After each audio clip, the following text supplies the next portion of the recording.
Assalamualaikum warahmatullahi wabarakatuh. Bismillah, alhamdulillah, wassalatu wassalamu ala rasulillah wa ala alihi wa sahbihi wa nalah amma ba'd. Kita lanjutkan kembali bahasan kita dari Qawaid Quran ya. Dan kita masuk ke kaidah yang keempat yang waktu itu belum selesai. Jadi Al-Qaidatur Rabi'ah itu kita bahas pada pekan lalu, tapi pembahasannya belum selesai. Pada pekan lalu tuh kita selesai bab 3, sekarang mau masuk bab 4. Enggak, yang Itu pas belum bolos itu. Iya.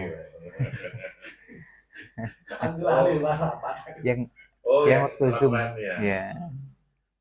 Ya karena waktu itu yang tetap dilaksanakan, tapi sebagian berhalangan kalau waktunya jam.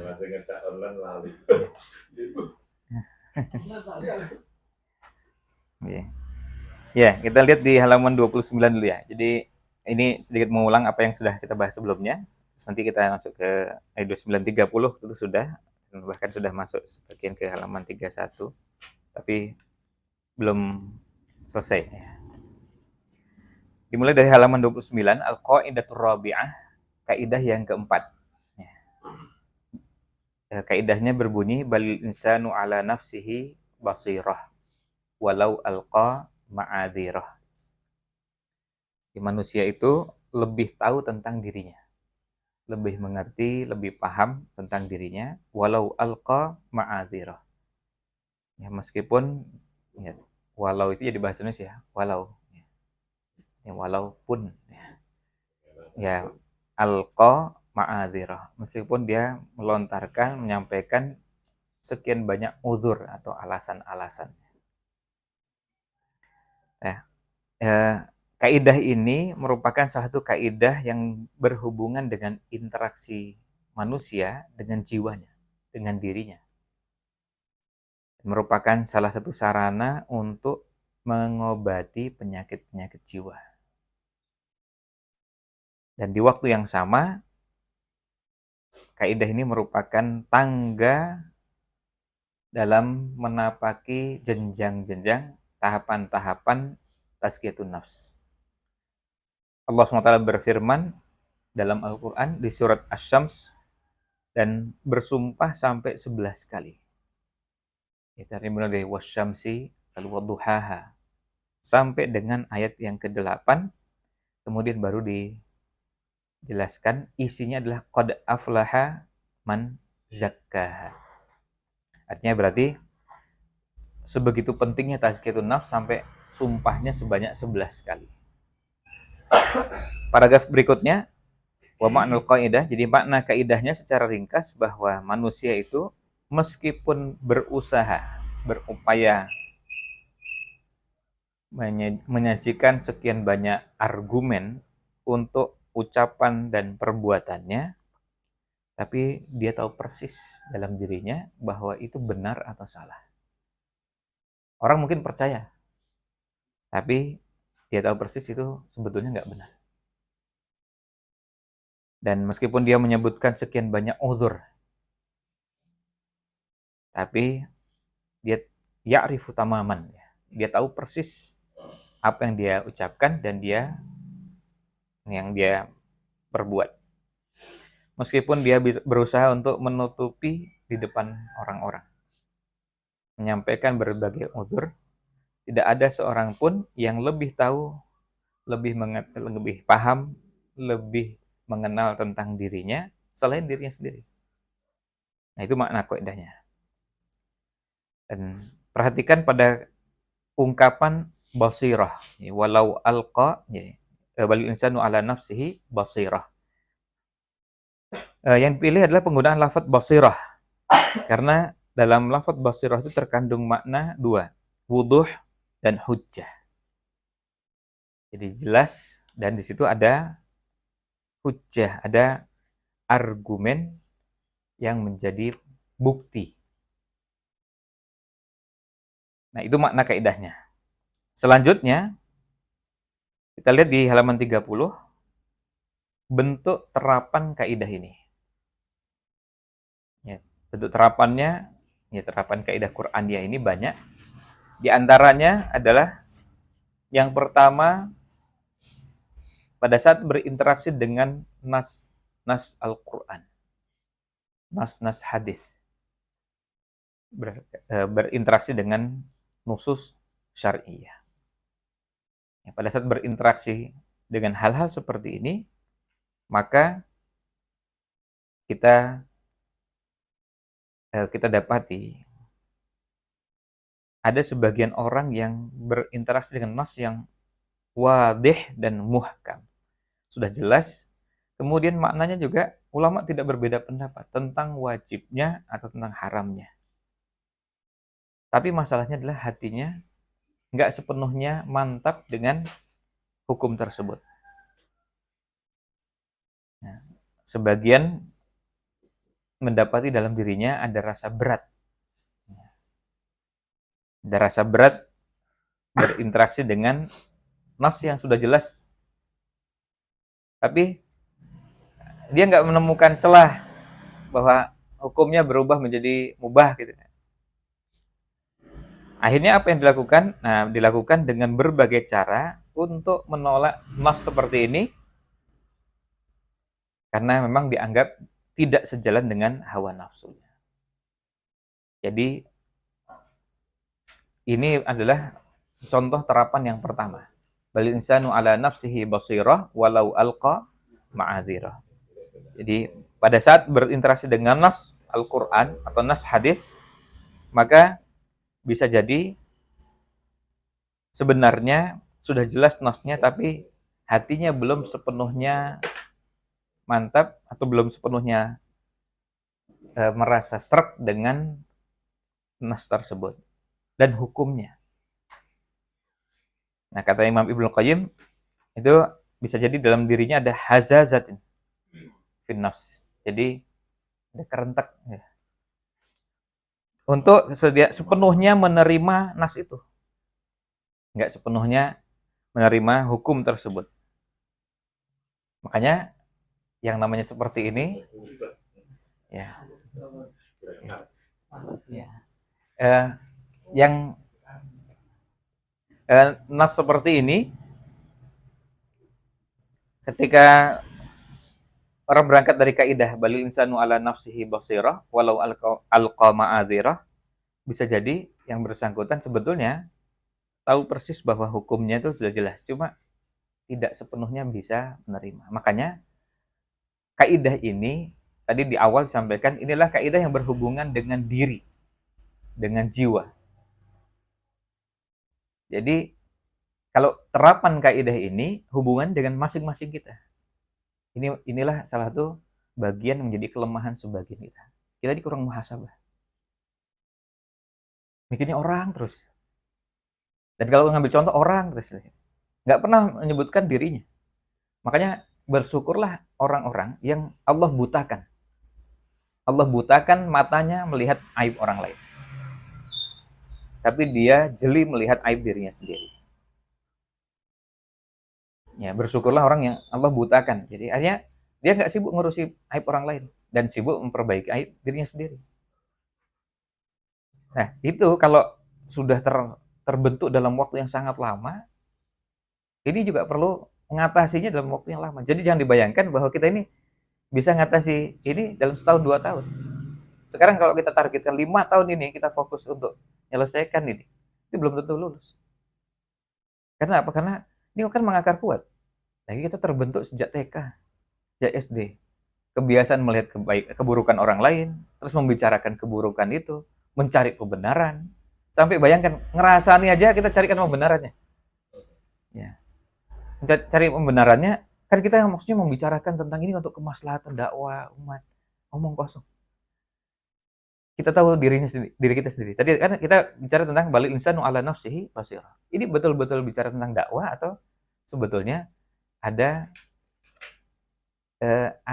kepentingan-kepentingan yang kita masih belum bisa selesai dengan itu. Akhirnya itu dicarikan pembenaran. Nah, kemudian kata beliau, kata Umar Al-Muqbil pada paragraf berikutnya, manusia tidak bermanfaat sama sekali kalau dia berusaha untuk menolak nas yang sudah jelas hukumnya halal, hukumnya haram, hukumnya wajib, hukumnya yang semuanya sudah jelas, tapi kemudian dalam dirinya tidak sepenuhnya bisa menerima. Ini disebutkan bisodr, jadi dalam diri, dalam hati. Jadi sebetulnya masih berat menerima. Nah, fal insanu ala nafsihi basirah, manusia itu lebih tahu tentang dirinya. Dan orang beriman itu seperti yang Allah firmankan dalam Al-Qur'an, ini sebetulnya ayatnya yang semakna dengan ini ada ayat yang lain. Tapi beliau pilihkan di sini satu. Yaitu fala wa rabbika la yu'minun. Ayat yang lain apa yang semakna dengan ini? Atau kita baca dulu ayatnya ya. Fala wa rabbika la yu'minun. Demi Rabbmu, mereka sungguh tidak beriman. Hatta yuhakkimuka. Sampai mereka mau bertahkim, berhukum kepadamu. Fima syajaro bainahum. Dalam persoalan-persoalan yang mereka perselisihkan. Tsumma, nah ini kemudian. Ini yang pertama sudah satu kebaikan. Mau menjadikan Rasul SAW sebagai rujukan. Yang kedua, tsumma la yajidu fi anfusihim harajam mimma qadaita. Kemudian tidak merasa ada kondisi dalam dirinya masih nggak serk, ganjel, nggak puas. Lalu wa yusallimu taslima. Nah ini bagian yang menjadi penegasannya. Jadi betul-betul istislam, betul-betul menerima dengan sepenuh hati tanpa ada rasa berat secuil. Kalau ayat yang lain yang semakna dengan ini apa?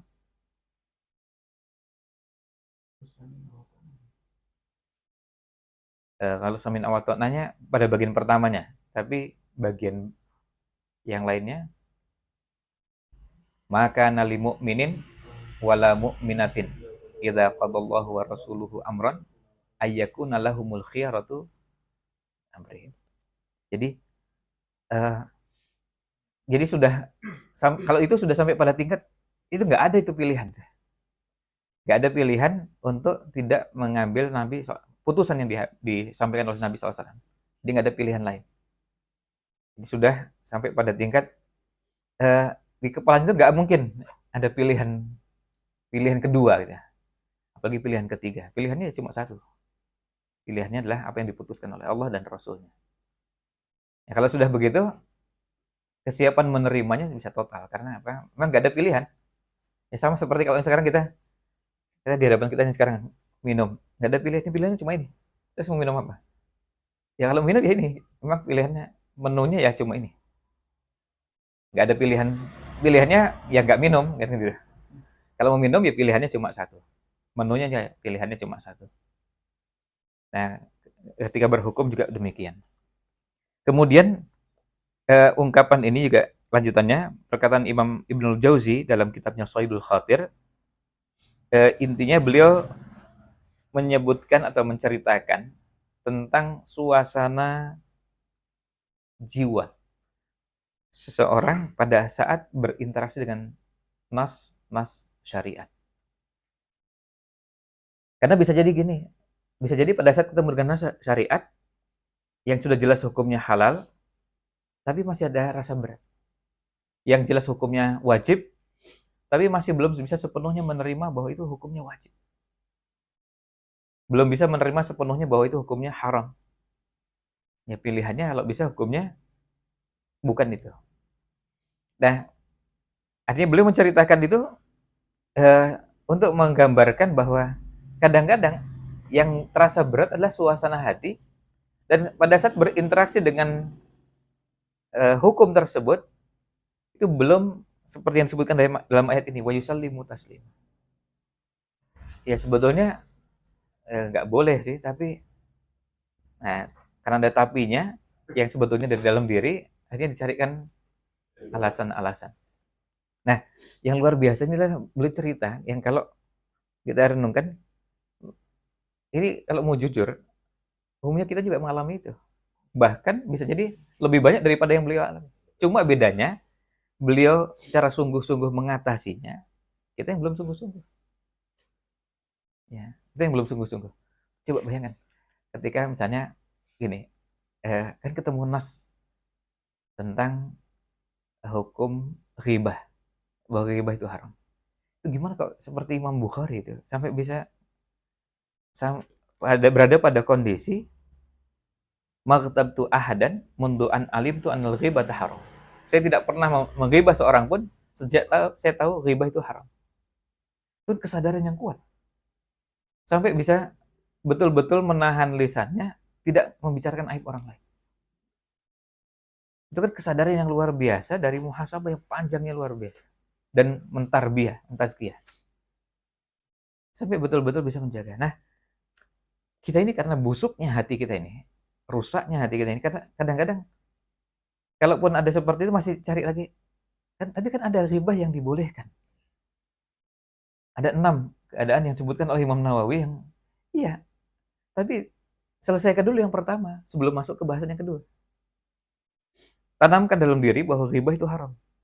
Sampai betul-betul kita tuh tertanam kuat mau membicarakan aib orang lain itu hati-hati sekali. Karena hukum asalnya itu haram. Dan pengecualian itu pasti lebih sedikit. Istisna itu di mana-mana kalau sudah yang begini pasti lebih sedikit. Kalaupun ada 6, kan kalau dari ratusan ya nggak ada apa-apanya. Kalau cuma 6. Nah, bentuk terapannya ya ada, tapi sangat terbatas. Ini masuk dalam diri kita mencoba husnudzon ya.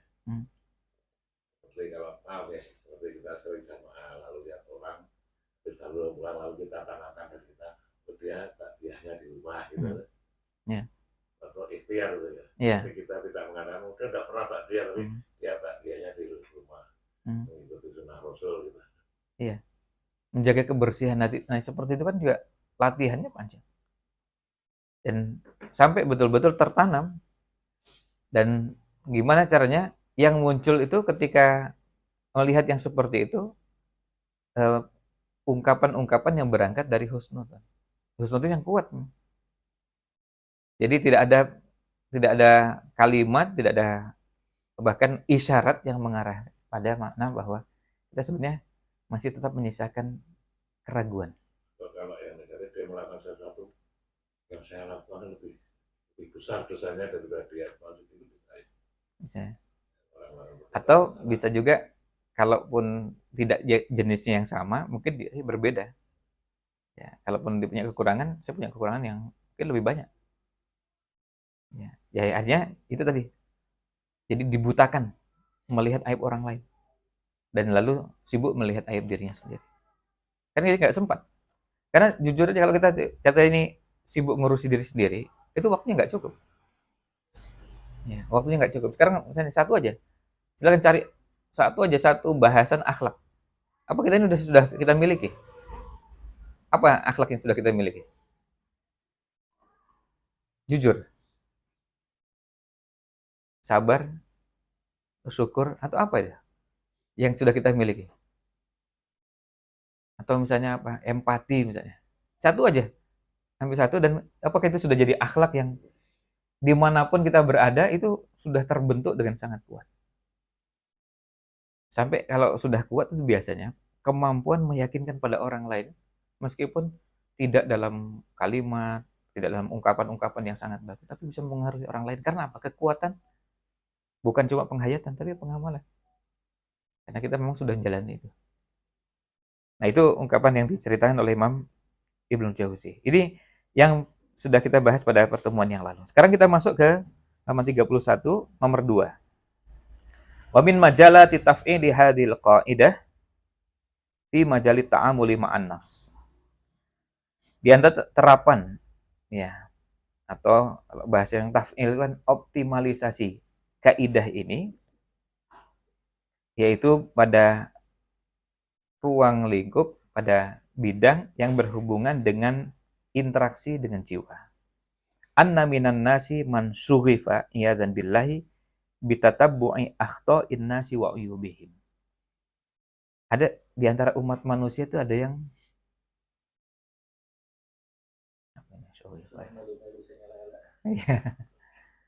Jadi syaghaf itu kan sesuatu yang kalau perasaan itu perasaan yang memenuhi hati. Kalau pikiran yang memenuhi pikiran, memenuhi jiwa. Orang bilang itu sepenuh jiwa gitu. Jadi apa akhlak buruknya adalah tatabbu. Ya.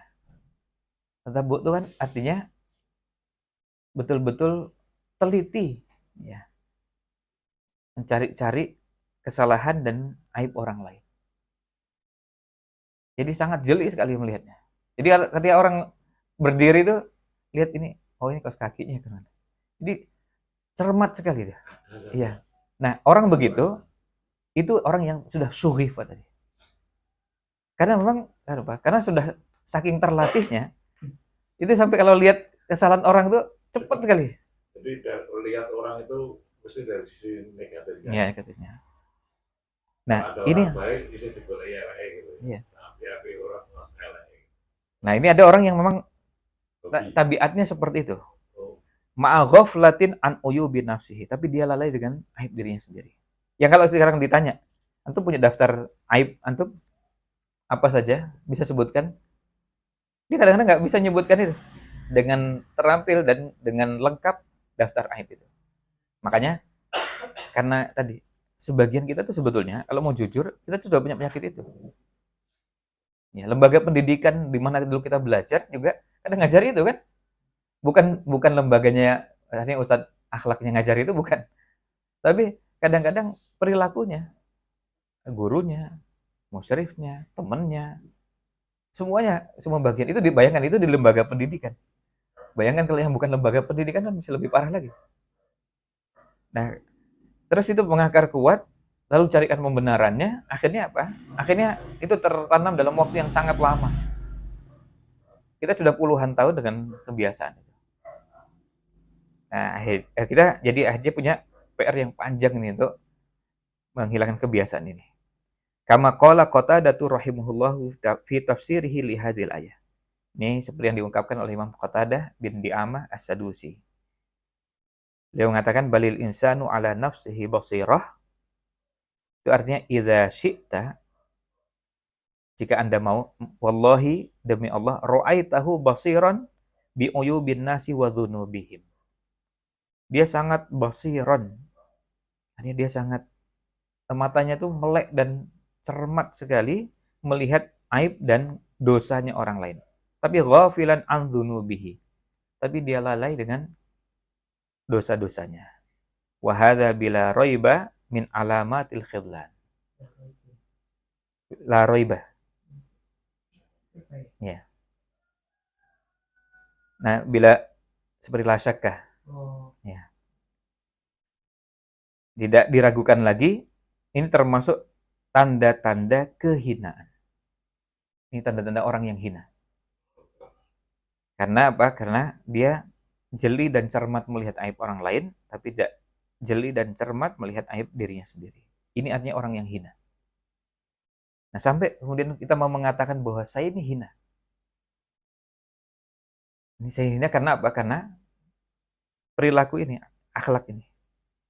Kama qala Bakr bin Abdullah al-Muzani.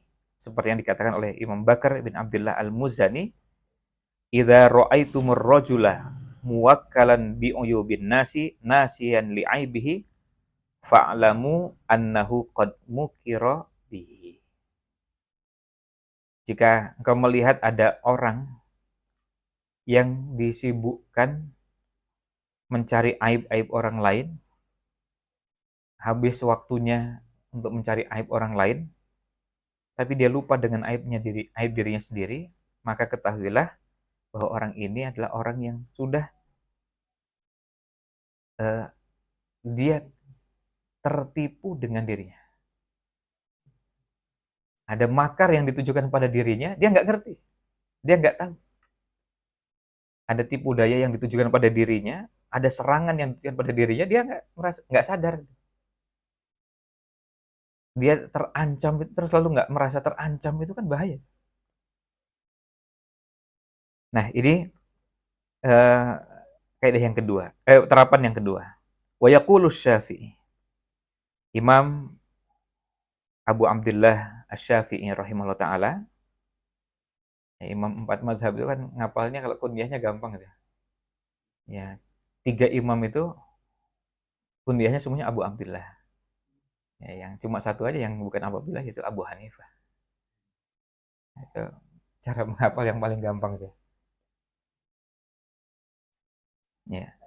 Balaghani anna Abdul Malik bin Marwan, bahwa Abdul Malik bin Marwan qala lil Hajjaj bin Yusuf, mengatakan kepada Hajjaj bin Yusuf, ma min ahadin illa wa huwa arifun bi uyubi nafsihi. Tidak ada seorang pun melainkan dia mengetahui aib dirinya sendiri.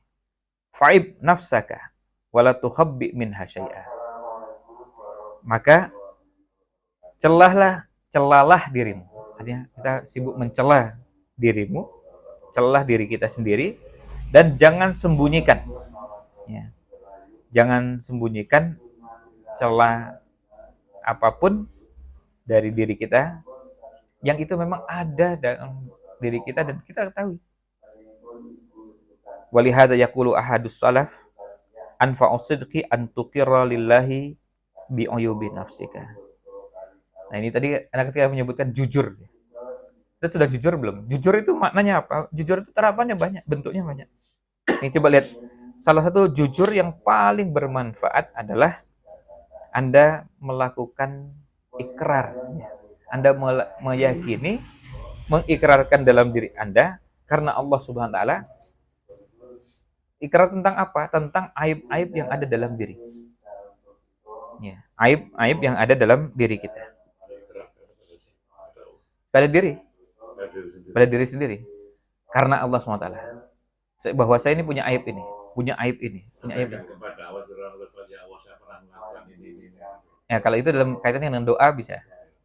Dan itu makanya dalam doa kita i'tiraf, ya, mengakui kesalahan dan dosa.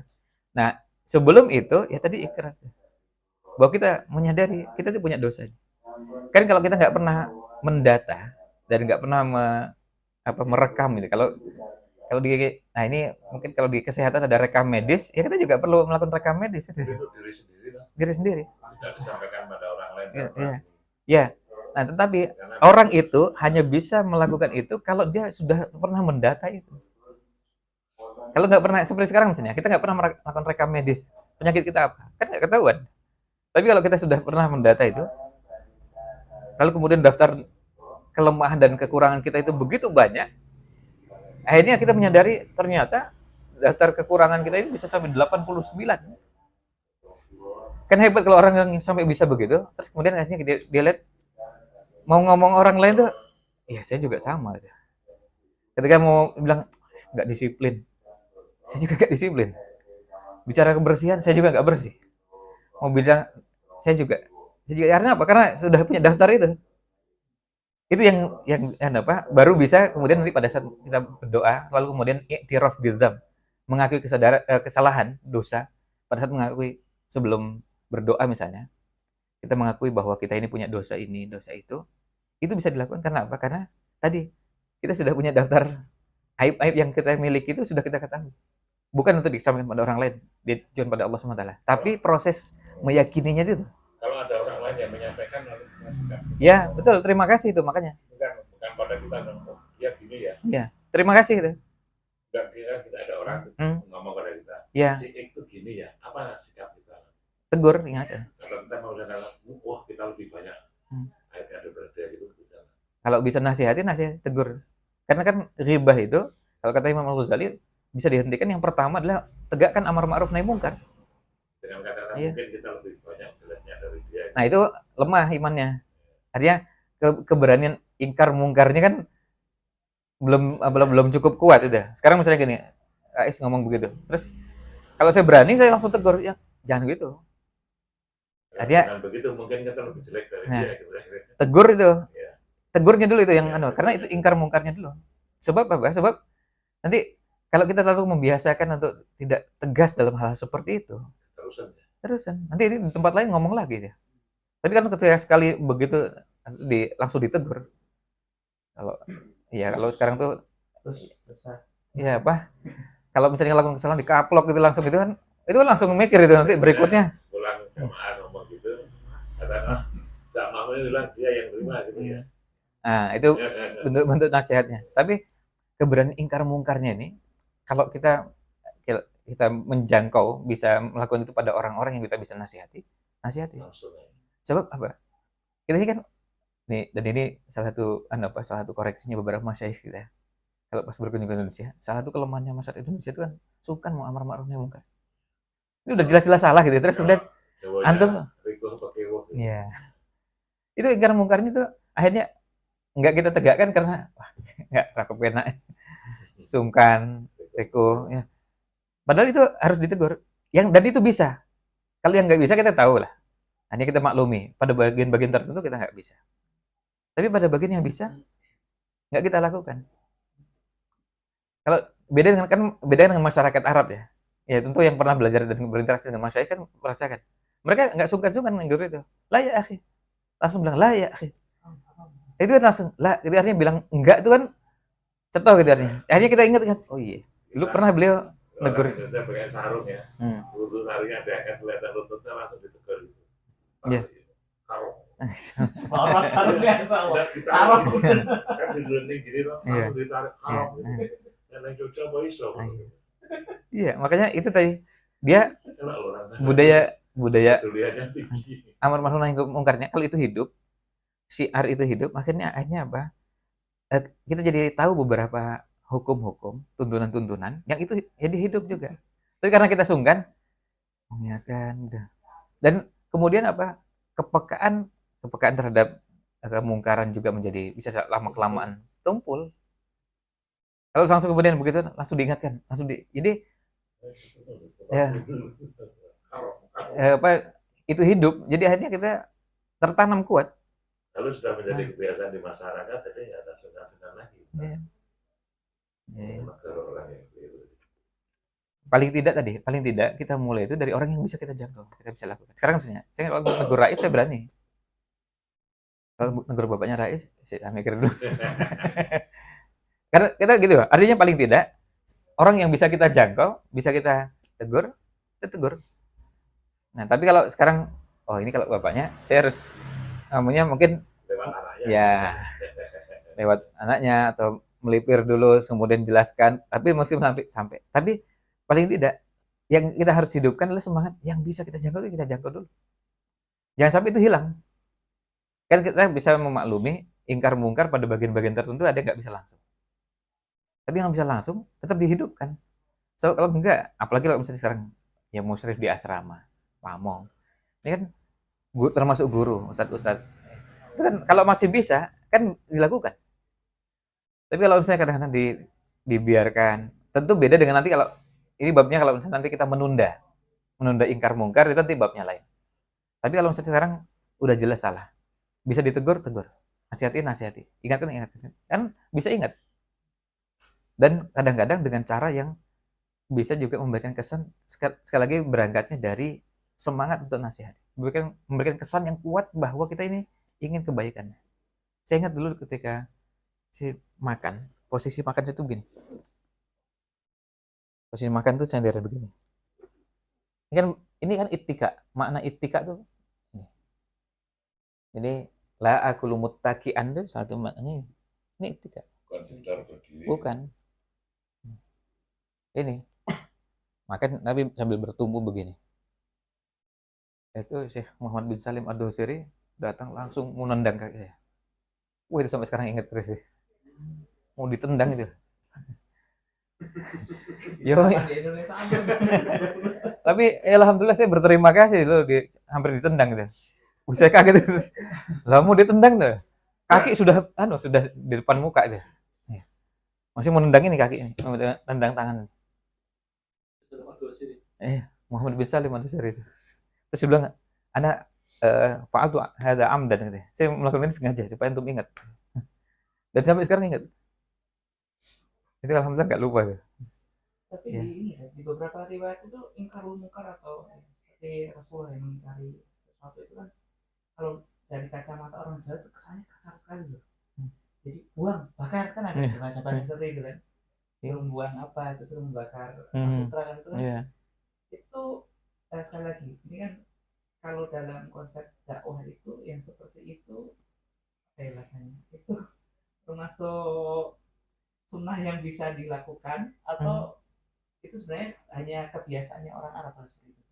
Itu bisa dilakukan. Makanya memahami itu harus Kita dengan melihat dari dengan segi dawabitnya. Kaidah. ketegasannya, Bukan, Mbak. Kaidah. dan melakukannya dari segi tegasnya gitu. Tanpa kompromi gitu. Ya Umar. Iya, dari situ itu.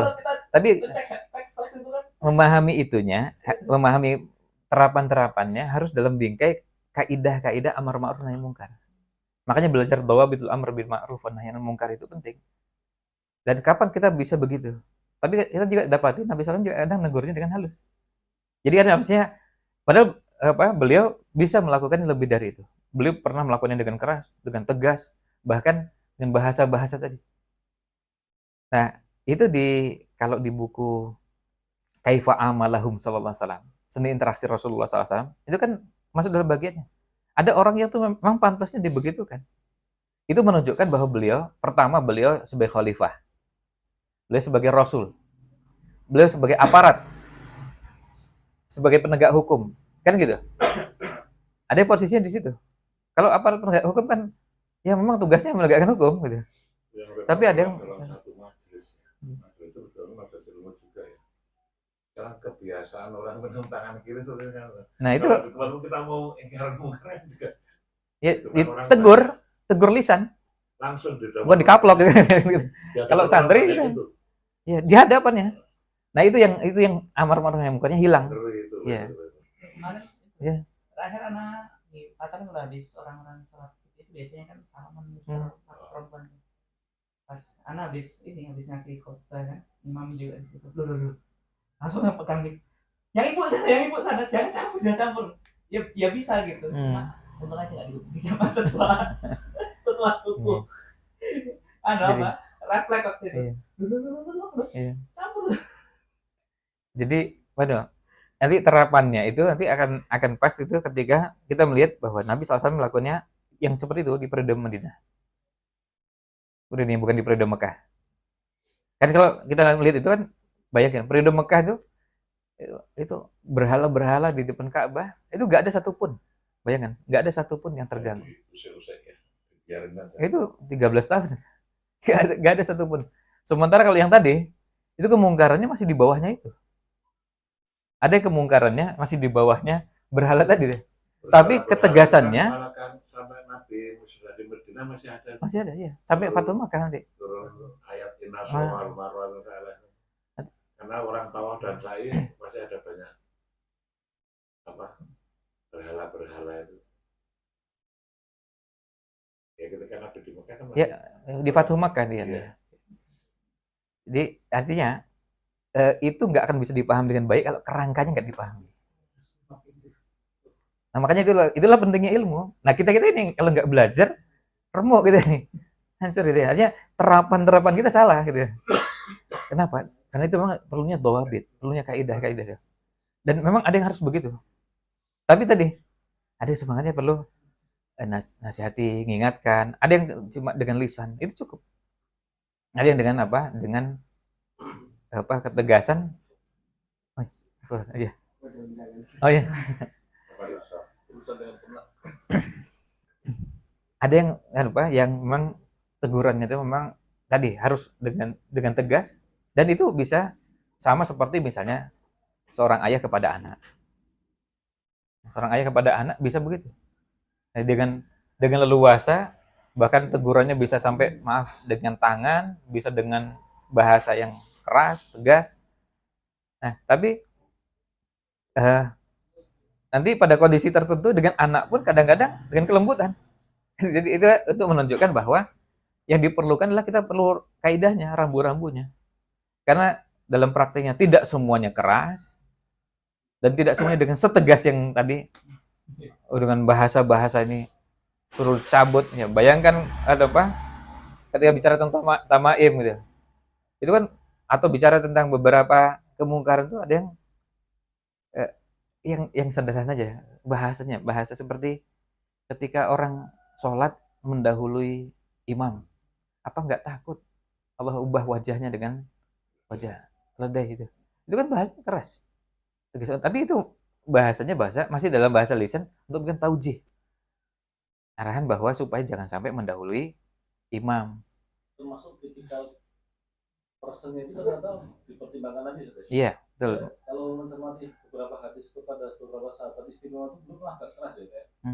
Kemuat itu sakilat kal ummuka. Maksudnya orang yang alim malah kemudian oleh Nabi dikerasi gitu. Ya. Orang jahil kadang-kadang malah sampai di. Makanya di buku itu Kaifa Amalahum ada satu bahasan tuh beliau mengatakan begini. Kadang-kadang Nabi SAW bersabar dengan orang Arab yang beliau tidak lakukan kepada sahabat-sahabat yang lain. Ya kenapa? Ya ini ngomong lah, ini namanya juga orang awam, masih nggak ngerti apa-apa, nggak ngerti agama, belum ngerti syariat, ngerti banyak hal yang belum ngerti. Itu ya, terus kemudian terapan yang lain betulnya adalah ketika yang kencing di masjid. Itu kan kemungkaran luar biasa itu. Kencing di masjid ya. Dan Nabi SAW malah menegur yang menegur. Ya. Kan menegur yang menegur itu malah ditegur. Nah, sahabat yang kemudian mau ingkar mungkar malah yang ditegur. Lah yang salah itu yang mana ini? Nah, tapi tadi kondisinya. Nah, itu kalau kita lihat tuh, itu yang menunjukkan betapa luar biasanya. Makanya kaidah tadi, dhawabit amar ma'ruf nahi mungkar itu kalau dipasangkan dengan buku Kaifa Amalahum itu luar biasa. Itu untuk menunjukkan bahwa apa yang diungkapkan oleh Syekh Yusri, Muhammad Yusri dari Mesir, itu menunjukkan bahwa kita ini satu hari saja itu nggak sanggup meniru Nabi Muhammad SAW. Nggak sanggup. Dari segi yang paling kecil. Iya, nggak sanggup. Artinya sehari bukan? Sehari. Dari perbuatan Rasulullah yang kecil. Iya, sehari. Karena apa? Karena di beberapa terapan itu membutuhkan ilmu. Yang sekilas sering bertolak belakang. Iya, betul. Iya. Itu pertama membutuhkan ilmu. Terus kemudian yang kedua, setelah ilmu yang kita miliki, itu kalau kemudian kita terapkan itu bisa beda-beda tuh dengan kondisi yang berbeda, suasana yang berbeda, waktu yang berbeda, orang yang sama diperlakukan bisa berbeda. Itu kan menunjukkan gimana caranya nih. Kok di kesempatan yang satu begini, kesempatan yang lebih begitu. Oh, ternyata kaidahnya dulu, dipahami kaidah. Lalu yang kedua, kalau kaifa amalahum kan bentuk terapan di sirah nabawiyahnya, kalau ini dalam kondisi apa, ini dalam kondisi apa. Maka salah satu yang paling gampang kalau ngajarkannya ini tadi paling sederhana dan itu berbasis tahap paling dasar. Ini periode Mekah, ini periode Madinah. Itu kan untuk menunjukkan yang paling sederhana. Ini di periode Mekah. Ada kemungkaran yang sangat parah seperti ini. Nggak ada secuil pun dia. Ini nggak ada secuil pun berhala di samping Ka'bah yang di ya. Itu lebih parah lagi kalau Qabla biasa itu. Ya. Itu sebelum. Ya. Sehingga di sana diam dulu katanya kenapa nggak di ini kan kita masih periode Mekah. Ini itu lebih dalam lagi. Sebelum diutus jadi nabi dan rasul. Nah, tapi kalau itu kita pahami dengan baik, itu kerangkanya itu kita memahami itu enak itu. Termasuk karena periode Mekah, periode Madinah. Dengan kaidah ini tidak bisa mengeterapkan pemahaman ayat untuk kepentingan masyarakat. Maaf, seperti orang-orang yang pro LGBT. Enggak usah itu apa inna akramakum indawan. Yang penting kan ketakwaan kita, bukan kecenderungan seksual katanya itu. Takwa itu kan menyangkut kecenderungan seksual. Kan itu kan beda itu kan begitu dasarnya. Kita akramakum indawan atau yang penting kita takwa, tapi bukan kecenderungan seks. Ini nggak tahu kaidah ini.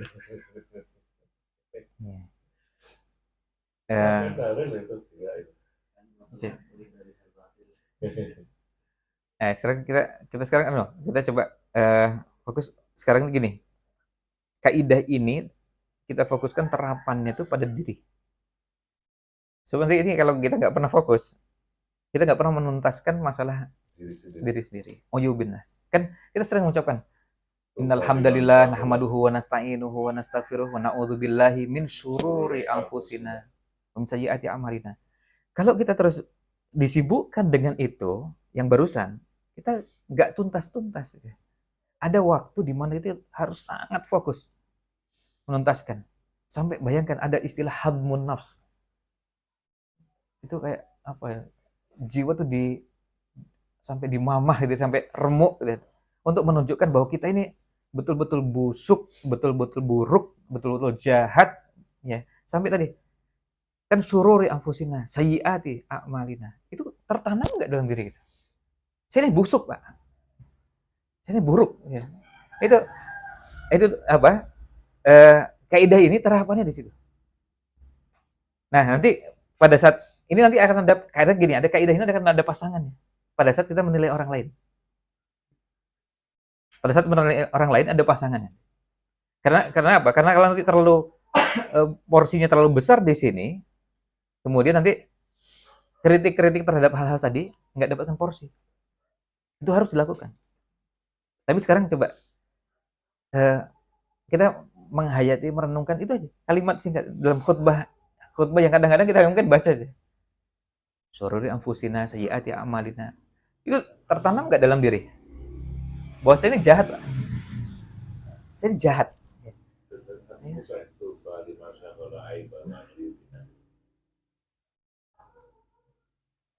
Orang yang sibuk mencari sesuatu, Iya. nggak sempat mencari.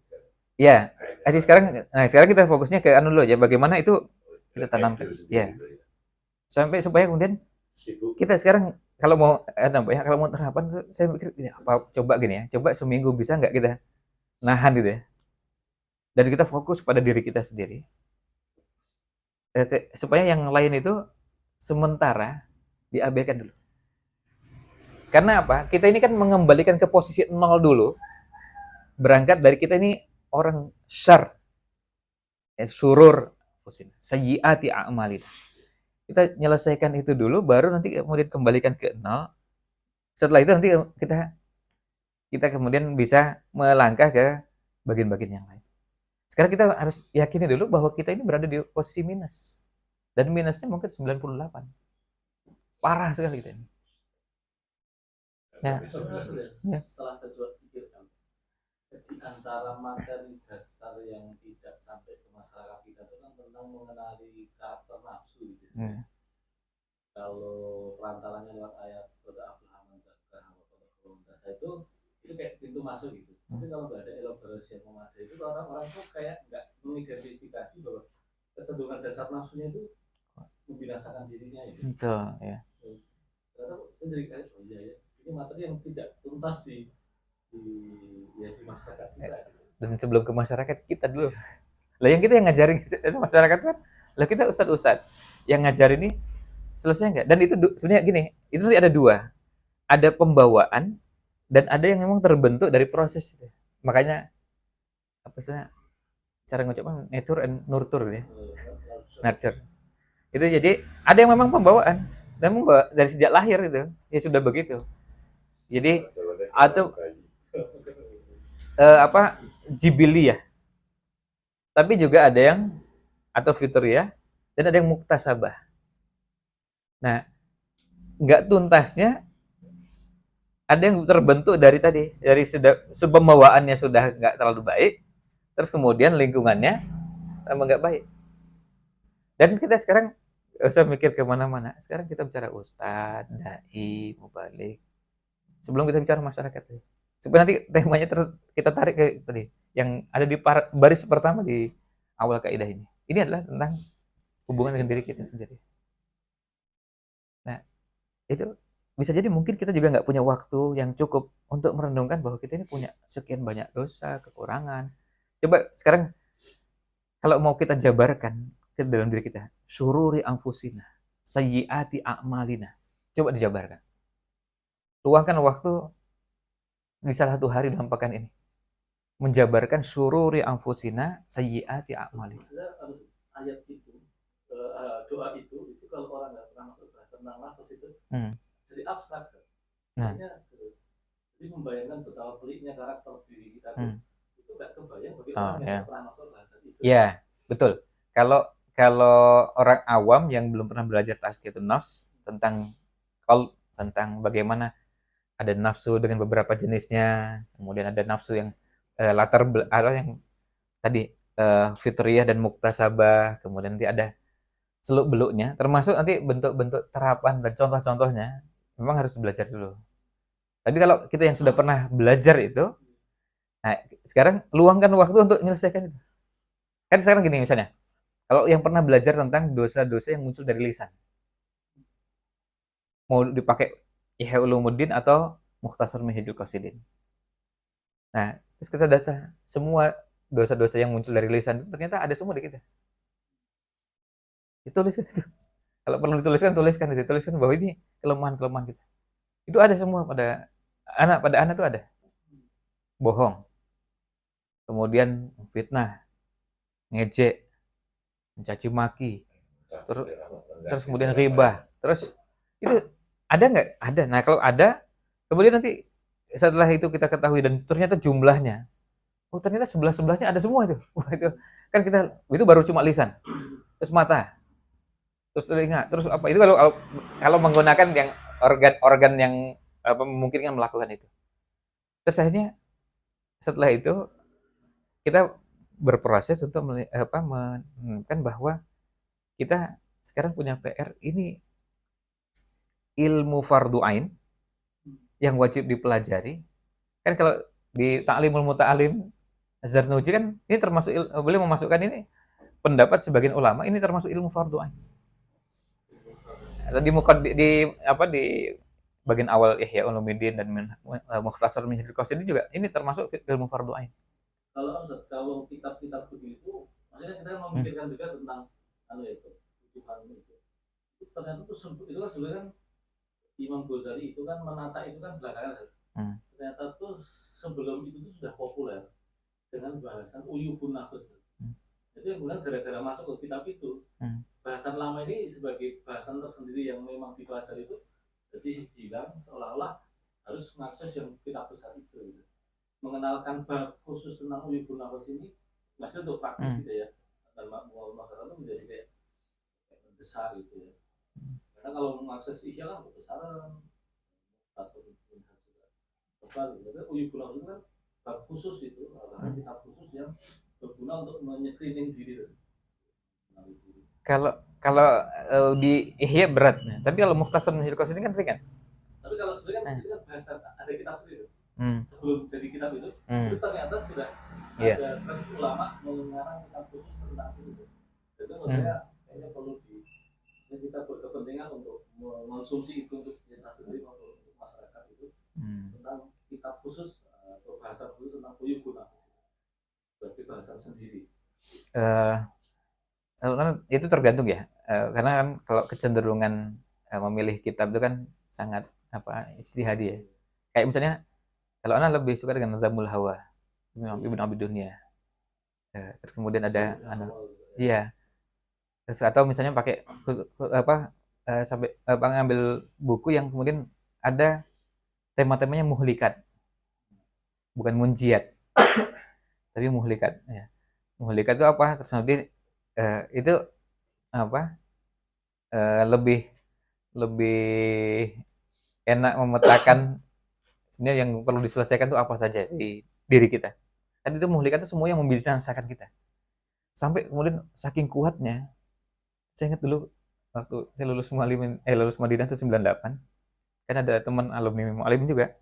Sama-sama alumni tahun 93. Alhamdulillah. Itu terus dia tanya, kalau kita ini banyak dosanya kayaknya. Terus kemudian supaya kuat rasa takutnya kepada neraka itu pakai buku apa? Terus sarankan pakai bukunya Imam Ibnu Jauzi itu. Yang diterjemahkan jadi jerat-jerat neraka itu. Itu setelah baca satu buku itu, ya Allah, ya ini harus banyak istighfar, banyak muhasabah, banyak. Jadi alhamdulillah terbangun kesadaran dan juga jadi mulai terang di depannya tuh bahwa kita punya daftar dosa yang biasa kita lakukan dan itu semuanya muhlikat, membinasakan kita. Apalagi ketika beliau Imam Ibnu Jauzi menyebutkan ada ayat Quran dan tafsirnya, ada hadis, ada asar yang menjelaskan tentang bahayanya melakukan dosa ini yang tadi di alam kubur akan begini, ini begini akan begini. Ini kan sebenarnya kita sendiri belum tuntas. Rinci ya. Iya, kita belum tuntas itu. Masing-masing perbuatan ada balasannya. Iya. Akhirnya kemudian pada saat mau melakukan tuh, oh iya ini nanti dosanya, balasannya nih. Jadi mau melakukan dosa itu langsung nyambung terus ke ayat, ke hadis, ke asar, lalu menjadi pengingat yang sangat kuat. Nah kalau untuk kita, iya. Kalau Al-Kabair untuk yang sekarang menyebut daftar dia, iya bisa. Ya kembali ke sini ya. Nah kemudian wa min mawadhi'i tatbiqi hadhil qa'idah antara ba'dun nasi yujadilu an nafsihi fi ba'dil mawadhi'i allati tabayyana fiha khata'uhu. Nah ini di antara tempat terapan kaidah ini. Jadi sekarang ini yang tadi kita sebutkan mindsetnya kita coba tata. Kita ingin coba lihat terapan kaidah ini. Kita dapati ada sebagian orang itu yujadilu an nafsihi, artinya dia melakukan pembelaan terhadap dirinya pada beberapa tempat yang sudah jelas salahnya. Bima ya'lamu fi qararati nafsihi annahu ghairu musib.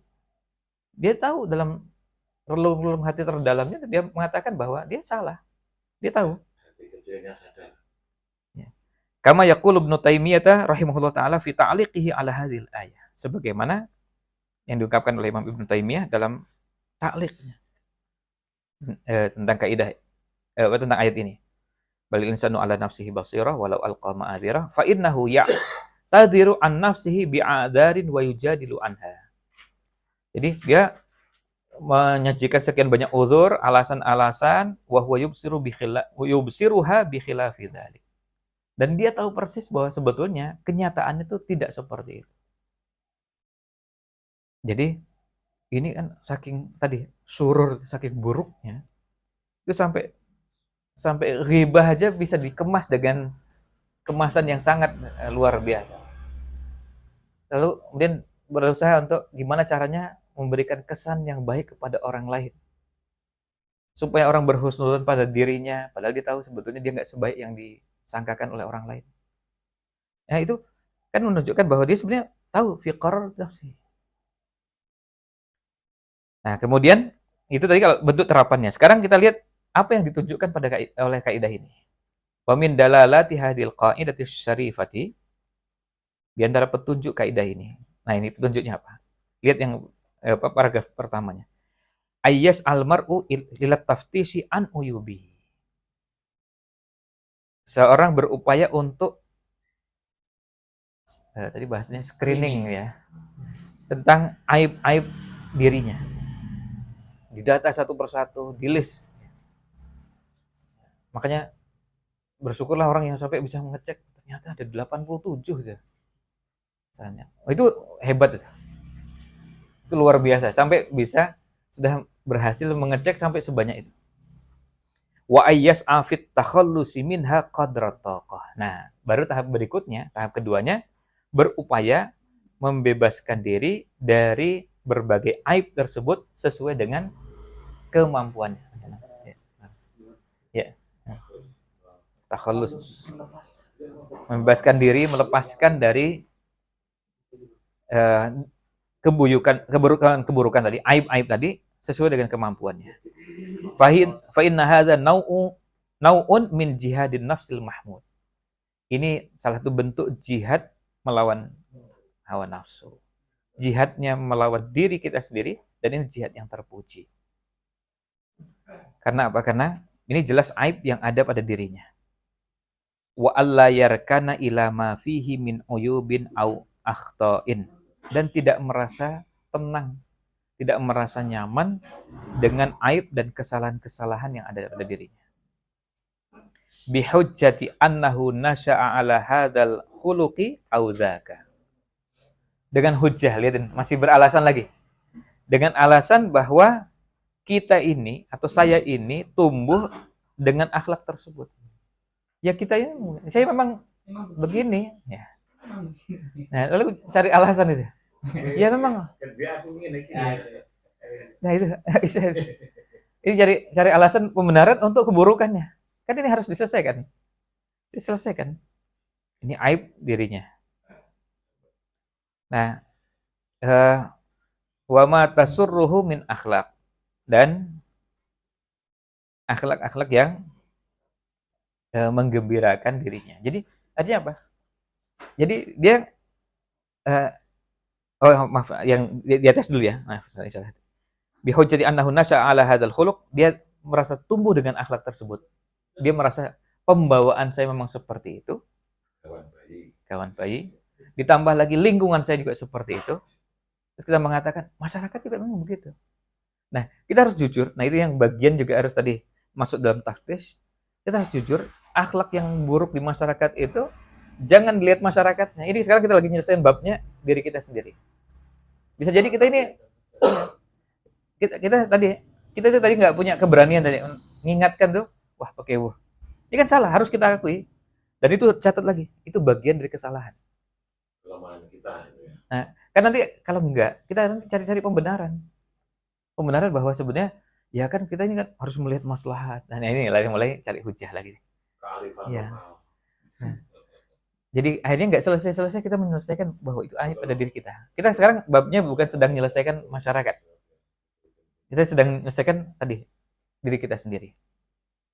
Jadi lalu kita bisa melihat kalau tidak berani itu ya menegur itu ya, karena masih sibuk dengan dirinya, kalau hidup tengah masyarakat yang seperti ini, lalu kita dengan orang-orang itu kita biarkan itu, karena itu kita baru sibuk dengan diri kita. nanti sebenarnya gini, bisa dua-duanya tuh bisa berjalan bersamaan. Cuma sekarang gini, apapun yang kita lakukan kan harus fokus. Fokus kita sekarang sedang menyelesaikan yang mana? Lagi menyelesaikan aib diri kita sendiri atau aib orang lain? Itu kan cuma fokusnya. Tapi pada kesempatan yang lain bisa dikerjakan. Cuma sekarang karena fokusnya sedang sama seperti gini lah. Sekarang nih saat Anda lagi nulis disertasi, kan akhirnya fokusnya membaca, nulis. Akhirnya waktu untuk yang lain berkurang. Kan jadi itu sudah jadi keniscayaan gitu. Dan wajar lah kalau kemudian mengurangi aktivitas, mengurangi kegiatan. Itu maklum dan nggak ada masalah. Tapi kan nggak sampai berhenti sama sekali juga nggak. Ada yang ngajar ya masih juga. Cuma fokusnya di bagian yang mana. Nah, sekarang ini kalau fokus yang begini kan fokus yang sebenarnya tidak harus sampai mengabaikan sekian banyak hal. Dan waktu yang diluangkan juga nggak sampai kemudian kita harus mengurung diri di rumah dan yang lainnya nggak. Tapi sekarang fokus itu artinya betul nggak bisa nggak kita serius. Serius itu. Kayak tadi misalnya, kalau kita mendata aib kita, sururi anfusina atau ayubina, sayyiati a'malina. Itu sekarang kalau kita mau data, itu kan nggak butuh waktu lama aja. Nggak butuh waktu lama. Artinya nggak harus sampai berhari-hari kayak Asrul nulis disertasi itu. Bikin proposal aja bisa lama sekali. Tapi ini enggak ini. Sebenarnya sebentar dan bisa cepat. Pas belum ketemu sekarang, nanti lagi bisa siang, bisa sore, bisa malam. Nanti sampai malam tuh langsung ketemu. Daftarnya sekian banyak. Nah, nanti baru berusaha menyelesaikan. Termasuk nanti gini, nanti itu akan ketemu. Ya, ya ini antum bisa jadi nggak belum tentu sama. Tapi kalau Anda merasakan ada aib itu yang sudah kita miliki, termasuk nanti ada aib yang lain adalah pintar cari alasan. Itu kan aib juga. Ya ini penerapannya di sini, terapan dari ini. Jadi sebetulnya kita tahu itu, kita tahu hakikatnya, kita tahu persis kondisinya. Lalu kemudian kita menyebutkan alasan itu kepada orang lain. Terus kemudian apa? Keburukan berikutnya adalah pintar cari alasan. Pembenaran. Cari pembenaran. Itu kan kemudian kalau itu nggak diselesaikan. Kalau pertama sebelum tadi takhalusnya menyelesaikan dulu. Kita selesaikan dulu bahwa itu punya kita punya penyakit itu, punya aib itu. Sehingga nanti kan kita enak kalau sudah punya listnya bahwa kita ini punya daftar aib yang kita miliki ini sekian banyak, nanti kita akan selesaikan. Tapi kalau kita masih belum merasa itu sebagai aib kita, ya nggak menyelesaikan. Kapan mau menyelesaikan? Karena merasa itu merasa tenang-tenang aja. Itu bukan aib kita. Sering jadi guyonan juga kalau saya lihat kiai-kiai saya bersebaya gitu. Jadi beda orang yang alim dengan yang awam kalau berbuat dosa. Kalau awam itu nggak tahu caranya hapus dosa. Kalau alim itu tahu cara hapus dosa. Jadi dosa tapi awal kali untuk guyonan. Kalau orang awam takut betul dosa ya. Orang ngerti caranya betul. Tapi nanti ada level berikutnya, ada namanya ada buku judulnya Asyahwatul Khafiyah. Itu nanti level dosa, tapi untuk tingkatan orang untuk levelnya untuk tulabul ilmi, untuk orang alim. Ya kayak misalnya tadi orang eh, ketika misalnya sholat di rumah. Kalau kita melihat orang lain kita husnudzon, itu di luar bab kita ini sekarang. Tapi bisa jadi ketika kita melakukan itu ada penyakit berikutnya adalah penyakit kita ingin diketahui orang bahwa kita ini menyembunyikan amal. Jadi itu levelnya sudah di atasnya. Jadi kita ingin orang lain itu melihat kita sebagai orang soleh, orang baik, yang levelnya nggak seperti mereka. Ini levelnya lebih tinggi lagi. Orang yang menyembunyikan amal. Jadi nggak sholat di masjid, sholatnya di rumah. Dan yang kedua, itu yang lebih sesuai dengan sunnah Nabi SAW. Tapi yang jadi masalah itu tadi. Itu di amalnya semuanya nggak ada masalah prakteknya. Tapi syururi anfusina dan sayyiati amalina lagi. Itu masalahnya di hati. Jadi masalahnya cuma itu aja. Bukan masalah sholatnya. Sekarang di hati kita. Ada rasa keinginan. Kita ingin dilihat orang. Diketahui orang. Dan ingin diketahui dalam posisi tertentu. Orang tahu bahwa kita ini paling mengamalkan sunnah. Termasuk kalau perlu misalnya pasti tanya, gimana Ustaznya? Oh, wallahu a'lam. Jawab wallahu a'lam kan bagus. Dan itu sunnah juga yang dilakukan oleh para ulama kita. Masalahnya cuma satu, masalahnya dalam diri itu ingin supaya dikenal oleh orang bahwa kita ini kayak Imam Malik. Kayak Imam Malik, kalau Imam Malik kan ditanya 48 pertanyaan terus kemudian jawab wallahu a'lamnya lebih banyak daripada. Nah, tapi ingin itu orang melihat, oh masya Allah ini kayak falsafah Jawa ya. Orang hidup itu ada bentiarani kalau tidak tiarani. Orang itu berbuat bentiarani ini utawa tak enak tidak tiarani ini. Nah itu masya Allah ini dapetan cluenya. Ya, masya Allah luar biasa. Itu falsafah Jawa yang sederhana tapi langsung masuk ke inti bahasan gitu. Nah itu kan kita menyelesaikannya pada diri kita. Nah sekarang kita lanjutkan ya. Jadi bihujjati annahu nasha'a ala hadzal khuluqi aw dzaka aw i'tada alaihi, atau dia merasa dia sudah terbiasa. Ya saya ini ya begini. Ya harus siap menerima saya apa adanya. Loh, itu kalau dalam babnya pas kita mau ngelamar itu masih bisa. Bahwa pada bab itu terima saya seperti ini dengan kondisi yang sekarang ini. Tapi itu tidak serta-merta diterima sepenuhnya juga. Pada bagian-bagian yang jadi kekurangan, ayo kita perbaiki bersama. Karena gitu.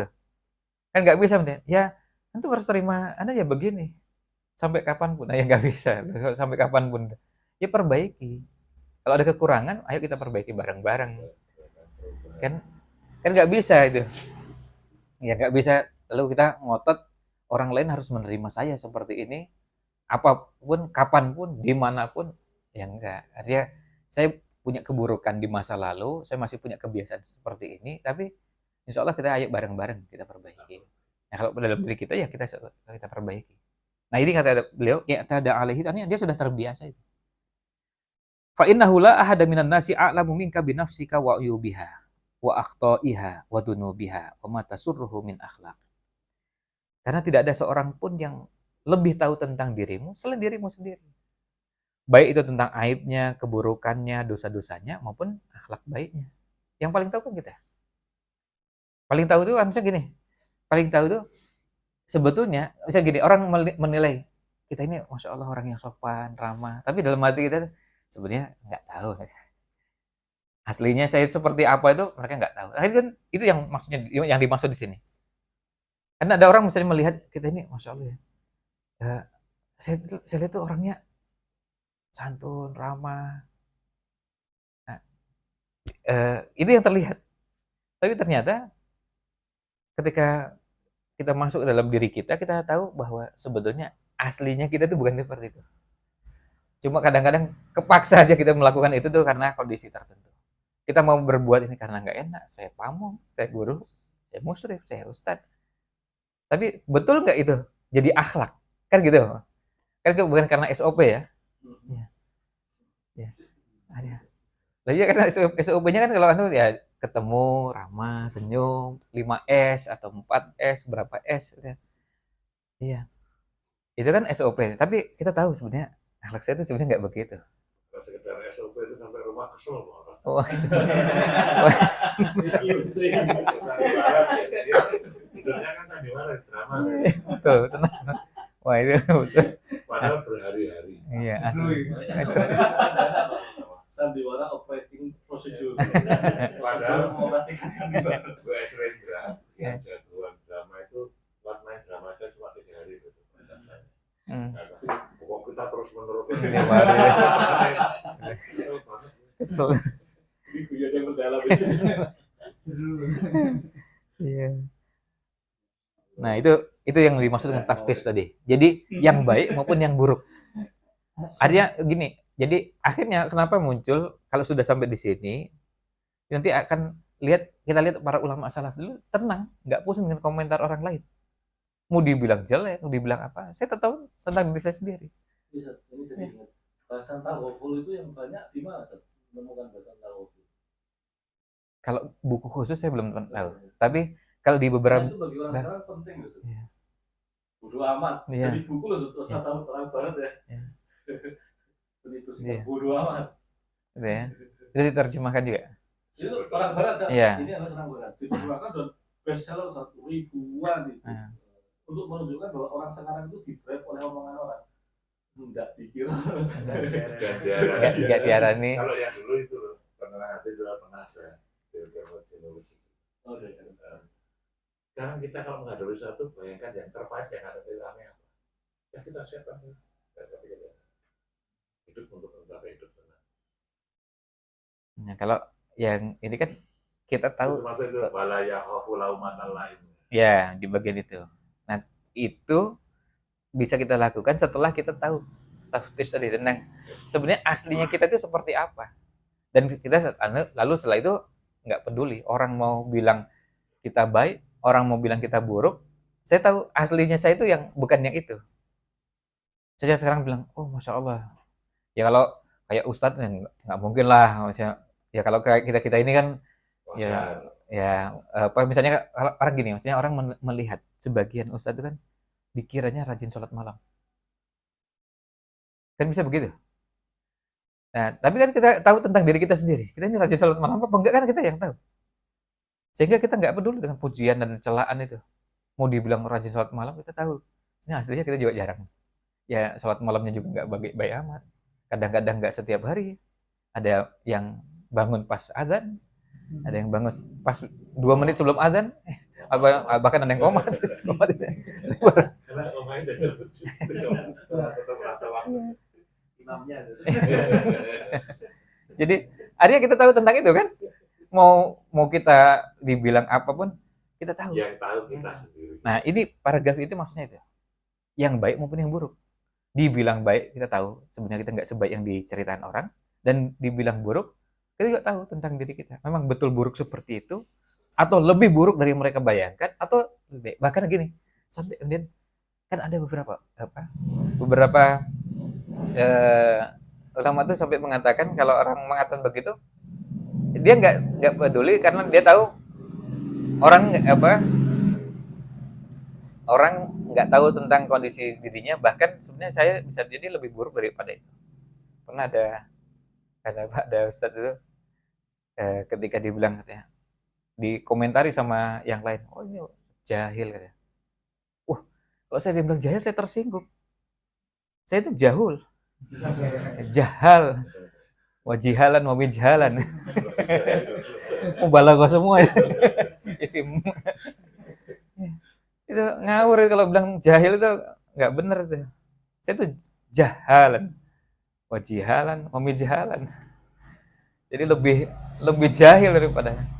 Jadi kalau itu melecehkan itu kalau. Jadi saya lebih jahil dari yang mereka bayangkan. Jadi mereka nggak tahu, saya lebih parah dari itu. Artinya kalau jahil kan masih enteng gitu. Nah, begitu dibilang sekarang gini lah, kita membahas satu bab aja. Nah ini kemarin kan karena kita eh, jalan-jalan ketemu Syekh Labib ya. Ya sebenarnya banyak lah, tapi pada saat ketemu Syekh Labib tuh karena acaranya kan dengan asatidz dan beliau naikkan apa ya kalau bilang tensinya ketika bicara tentang di hadapannya ini Dakatirah, kemudian sebagian juga Dakatirah alumni Jamiah Islamiyah dari Riyadh. Jadi ngobrolnya pun dapat apa naik grade-nya naik.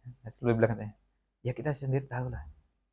Kita ini kalau bicara tentang ilmu yang kita miliki masih banyak bagian yang belum kita kuasai.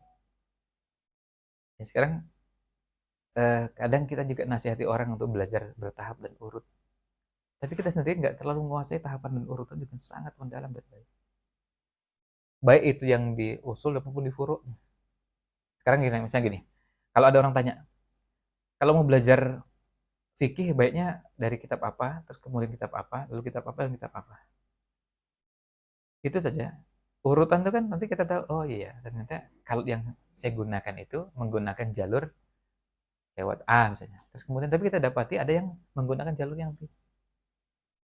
Dan saya nggak menguasai beberapa kitab yang disebutkan di jalur B. Itu baru kita bahas, itu belum mendalami isinya. Nah, terus yang kedua, beliau itu punya kebiasaan kalau mau mencarah matan itu menguasai 2 level di atasnya. Jadi misalnya Alfiyah bin Malik. Kalau mencarah Alfiyah bin Malik nggak cukup syarah Ibnu Aqil. Ada syarahnya lagi di atas. Misalnya pakai buku apa? Iya. Audhul Masalik ila dia Audhul Masalik ila Alfiyah bin Malik.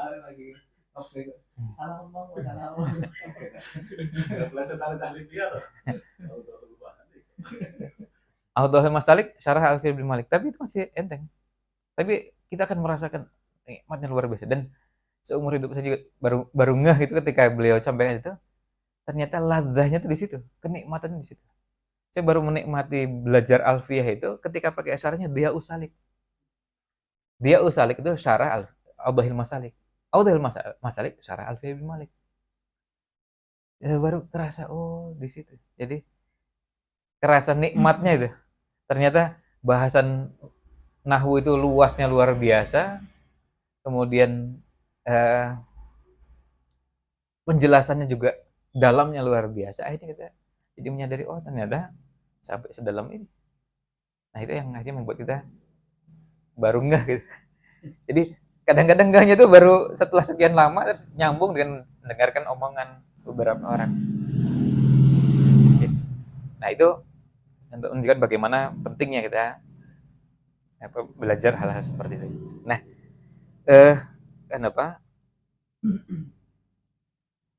Ini masih 2 halaman ya. Sementara kita cukupkan dulu sampai di situ ya. Nih, mudah-mudahan nanti bisa kita lanjutkan dari halaman kita sampai halaman 32 ya. Di paragraf keduanya. Ya. Sekian wallahu alam sallallahu alaihi wasallam ala nabiyina Muhammad wa ala alihi washabbihi ajmain. Subhanakallahumma bihamdik asyhadu an la ilaha illa anta astaghfiruka wa atubu ilaik.